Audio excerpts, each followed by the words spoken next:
मुख्यमंत्री सिद्धरामय्या यांच्या विरोधात एबीव्हीपी कार्यकर्त्यांनी आंदोलन करून बेळगाव जिल्हाधिकारी कार्यालयावर मोर्चा आणण्याचा प्रयत्न केला। यावेळी सोमवारी पोलीस आणि कार्यकर्त्यांमध्ये शाब्दिक चकमक झाली। मुख्यमंत्री सिद्धरामय्या यांच्या विरोधात घोषणा देत एबीव्हीपी कार्यकर्त्यांनी जिल्हाधिकारी कार्यालयासमोर आंदोलन केले। यावेळी पोलीस आणि कार्यकर्त्यांमध्ये धक्काबुक्की झाली। पोलिसांनी आंदोलनकर्त्यांना ताब्यात घेतले। डीसी स्वतः येऊन निवेदन स्वीकारावे अशी कार्यकर्त्यांची मागणी होती।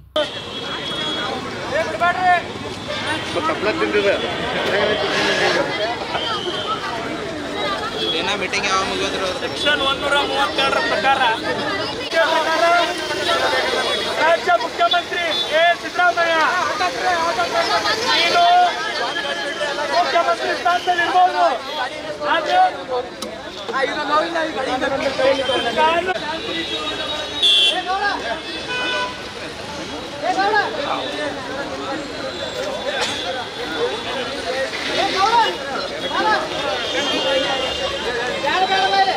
ಯಾರಿಗೂ ಗೊತ್ತಿಲ್ಲ, ಅದಕ್ಕಾಗಿ ಎಲ್ಲರೂ ಮುಂದೆ ಹೋಗಿ ಡಿಸಿ ಅವ್ರ ಕಚೇರಿಗೆ ಮುತ್ತಿಗೆ ಹಾಕಿ ಡಿಸಿ ಅವ್ರ ಚೇಂಬರ್ಗೆ ಹೋಗಿ ನಮ್ಮ ಮನವಿಯನ್ನ ಡಿಸಿ ಅವರಿಗೆ ಮನವಿ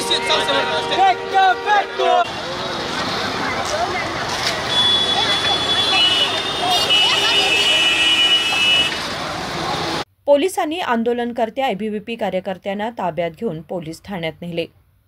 विनोद कोलकार, KMM मराठी, बेळगाव।